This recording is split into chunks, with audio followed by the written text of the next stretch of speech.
The B78 Coaching Podcast takes a quick dive into the lives of athletes at all levels. Short and sweet, the goal is to help you troubleshoot some of the common issues and questions around training in a time-efficient manner. Hey, welcome to the B78 Coaching Podcast. Today we have Kelly Ogilvie on the show. Hi, Kelly. Hi, how are you? I'm good. This is a great opportunity to talk to you because you are an emergency physician working on the front lines during this whole crazy COVID situation. COVID excitement and interestingness and oh my gosh, yes.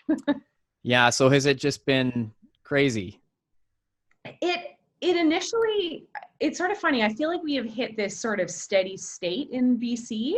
I'm a physician at Vancouver General, and then I also work, or I should say emergency physician at Vancouver General, and I also work at UBC in the urgent care.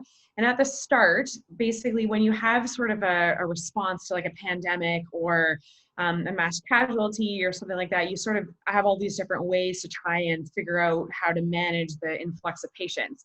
So we sort of refer to it as we like decant the patients and we deflect them. And so we did a lot of that in the emerge. And so a lot of what we ended up doing was trying to sort of divide up the emerge to make like a hot zone and a cold zone. And we ended up taking over an inpatient psych ward. And those patients had to be moved. They ended up actually at UEC, and we had to kind of rearrange the way that we do things in emerge. And so every single day, I felt like I was coming to work and things were different and changing. I actually remember one shift, I started at 10 in the morning, and then somebody came in for like their 2:00 shift. And they were like, oh, we're doing this now. And I'm like, are we really? Like, I thought I was up to date on emails. And they're like, no, I think this came at noon. So I was like on shift and like not up to date with what the protocol was because it was changing every day. And now I feel like we've really kind of managed to make flexibility and room in the system to see all of these patients. And so we're just, there's space now, and it just feels a little bit more under control than March. Yeah, I think part of it, especially in the line of work you're doing, must have been just how rapidly it moves, because I feel like March 13th and 14th, the world was normal, and March 15th and 16th, it was no longer normal. Like, it's just like we went from like kids' activities and school and everything, and then all of a sudden done. And so if you're in the medical system and you're having to create protocol for what's going to happen, it must have just been crazy. And it was interesting too, because in our department, a lot of people, we have these like staff vests that we wear, or like these kind of arcteric sort of jackets with like our name and our logo. So a lot of times you wear kind of your own clothes or scrubs. And then we went from that to being like no personal clothes.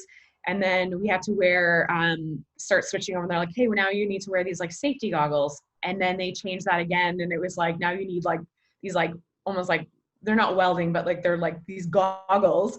And then it's like, now every patient interaction, you have to be wearing a mask. And then it's like, well, is it a surgical mask or an N95? And then for what procedures do you need what PPE? And it was like every day I felt like I would go to work just on information overload, and just emails and meetings and sims. And it's been interesting. This is an odd question, but just suddenly struck me.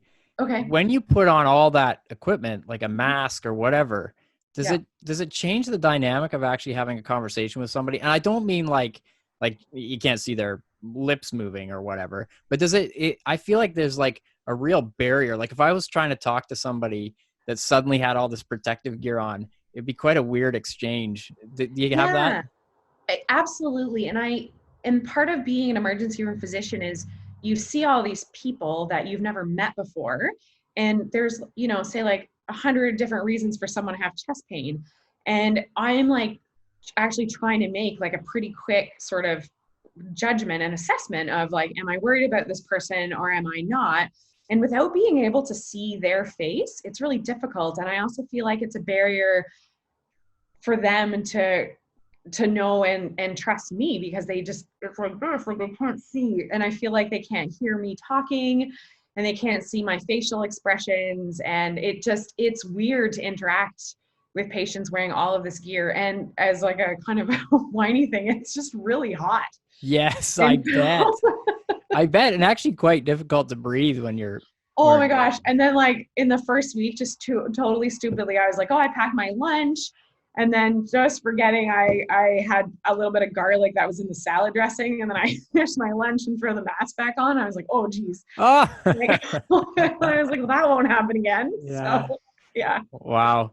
What a crazy time we're living through. It Now, is. I, It's I, really crazy. Yeah. I wanted to actually just I didn't want to go down that rabbit hole, but I Yeah. do think people will be interested to hear from somebody who really is on the front lines. What I want to talk to you about, I mean, obviously you're an avid triathlete, you're incredibly active, would be putting it loosely. I mean, you've done some incredible running events that are kind of these ultra marathon, ultra day running things. So, Yeah. you are events aside, you love traveling. I mean, there's lots of things that you love to do that have just been canceled and kind of, derailed. Yeah. And Yeah. so, in terms of, and I know, just given how busy you've been and how crazy it's been, getting into a structured training program really isn't in the cards right now. No. And Yeah. yeah, and we talked about that and just kind of alluded to the fact that so much of your mental and emotional energy is being taken up by work that it's really hard to dive into the other stuff. And what really intrigued me actually was just the idea that rather than having a structured training program right now, you found that, hey, you know what, as long as I stay active, that's great. But also some days when I do feel a little bit more rested, I'm able to dive into something a little bit harder. So it's like quite organic. Have you Yeah. have you found that? Maybe talk a little bit about that, because I found that actually quite neat. Yeah. It's so when we had been chatting earlier, I was saying that I'm just heading in almost into my ninth year of practice, and then including residency on top of that, like 14 years of emergency medicine. And there's certain things that don't require a lot of thought, like they can become quite automatic. And sometimes I can go and work a treatment shift, and treatment in our department is sort of lacerations and broken bones and lumps and bumps. And it just, I wouldn't say routine, but it doesn't require, it's medicine that you're very, very comfortable with. And now I go to work and I'm constantly like, oh my gosh, like, is this COVID? Isn't it? Am I treating this in the right way? Did I stand in the right spot? Did I put my PPE on properly? And you come home and you're just mentally and emotionally and physically exhausted. And I'm just not used to this feeling so tired. And because I sort of find when I'm training for triathlon that I have to have a little bit of mental space and a little bit of emotional reserve to be able to do some of these workouts and push myself hard. And so at this time, like I don't really have that extra sort of energy in the tank to be able to sort of jump in and tackle a training program. But it was really interesting because, for example, this morning I just was like, I'm just going to go for a run. And then I got out there. I didn't really have a plan. I thought, oh, well, maybe I'll do about 6K. And then at some point during the run, I just felt like I wanted to run fast. And then I did. I just started like going for it, and it felt really good just to run hard. And then at a certain point, I'm like, okay, I'm gonna like slow back down. But it's just it was interesting because I just felt this urge to just kind of let it out, and I was really glad that I did. But it's sort of nice to kind of be able to just almost, yeah, just sort of like freestyle it in a way and just allow yourself to be free and just run because I felt like running. Like nobody told me to run today. Nobody told me that I should go run fast. I just went for a run and I felt like I wanted to do it. And it was actually kind of fun. And so I came home and I'm like, oh, I feel like in a pretty good mood. So I feel like that's what it's going to be for the next bit, is just committing to myself to do what I know to keep my brain healthy. And then if it feels good, do it. So yeah. Yeah, I love that. And I actually think what you're hitting on is really relevant for a lot of people. Obviously, your situation is a bit extreme right now, given the current world climate and given your profession. But I Mhm. also think that people rarely, if ever, give enough weight to the mental and emotional stress part of the equation.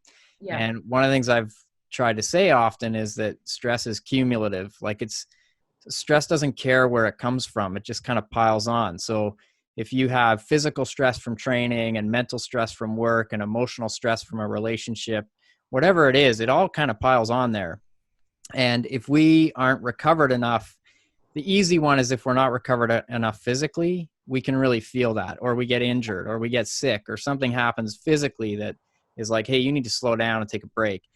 but so often the mental and emotional side gets neglected, and we don't give enough space or even sort of weight to the idea of mental and emotional stress. And Mhm. we need that recovery. And maybe what you experienced today, I forget when you got back from Bella Coola. You were just It's away on been a, actually a week. Yeah. okay. Yeah. So has work been a little bit lighter for a week, or are you right back into the fire? It's actually been a bit lighter for me, and that's purely for the fact that I was actually supposed to be traveling this month, and we get a month off a year to help us warn out burnout, because we know that emergency medicine careers are actually pretty relatively short in medicine just because of the high burnout rate. And so with this month off that we get, it's to go and catch up on whatever you want to do. And so I was supposed to be away traveling this month, and so because of that, I actually didn't have shifts in Vancouver. So I had been up in Bella Coola helping out up there. And then when I came back, I basically have picked up extra shifts where people are either a sick call or just feeling like they need some extra time. So it has lightened my load. So it was good because it allowed me to recover a little bit when I got back from being up north, because I work some long hours up there. So I feel much better this week than last week. I was very tired, but yeah, I feel better now. Yeah. And so, I mean, isn't that amazing? You just have a little bit of space from the mental and emotional side of the stress equation. And you Mm-hmm. go out today and you get through, I don't know, 10, 15, 20 minutes or whatever. And you're like, hey, I actually feel like running fast. Yeah. And it's kind of neat to be that closely in touch with how you're actually feeling. Like Yeah. so often when we're on a structured program, the program says do this. And so whether we feel like it or not, we do that. Mm-hmm. And I think that's important too. Like you have to have some kind of structure if you're really getting ready for something, and you have to have days where you're really accountable and days where you show up and you might not feel great, but you still have to show up and do it, just Mm-hmm. like you might get on race day. But I also think there's so much value and a real lesson to be learned for uh, kind of being more in touch and in flow with our emotional and mental energy around that kind of stuff. And so I think what you're doing right now is just awesome. Like I think this next 6 week block where work is, potentially going to be quite stressful. Yeah. May it's gonna pick up again because I'm coming Yeah, back into the schedule. So I'm like, oh, getting totally. ready for So that. yeah. So you're just, I mean, you're going to be kind of organic and you're kind of going to go with the flow of where your body is at naturally. And I think that's pretty cool. Yeah, I'm actually kind of looking forward to it just to sort of see kind of what I feel ready to do next month and kind of where the workouts go. But there's also some things kind of nice to sort of be said for like, okay, I'm going to jump on my bike and maybe I'll go this way versus this way. And so, yeah, I think it'll be good. Yeah, I love that. I think that's a great place to wrap this one up. Great. We're keeping these nice and short, and I don't want to take up too much of your time, so you can keep recovering mentally and emotionally, however you do that. But thank you. That was really great. You're very welcome. I think that is just such a little golden nugget of insight that's really going to resonate with people, or even make them sort of realize, hey, you know what? Maybe I need a little bit more recovery space in that regard. So Yeah. thank you for sharing that. You're And welcome. thanks for being awesome and being there and, helping out on the front We lines. hear the cheers every night at 7, and it's like so appreciated from everybody that's working in the department. We really, really appreciate it a lot. So Amazing. Well, thank you for that. you And won't stay safe and healthy. totally. Well, you won't Yeah. be able to hear it all the way from Victoria, but we're out there with our kids at 7 every night banging. Yeah, I see the videos, so I Yeah. believe it. I know it. Awesome. Yeah, Okay, Kelly, thank you. Take care and we'll chat soon. absolutely. Take care. Bye. Okay. Bye-bye.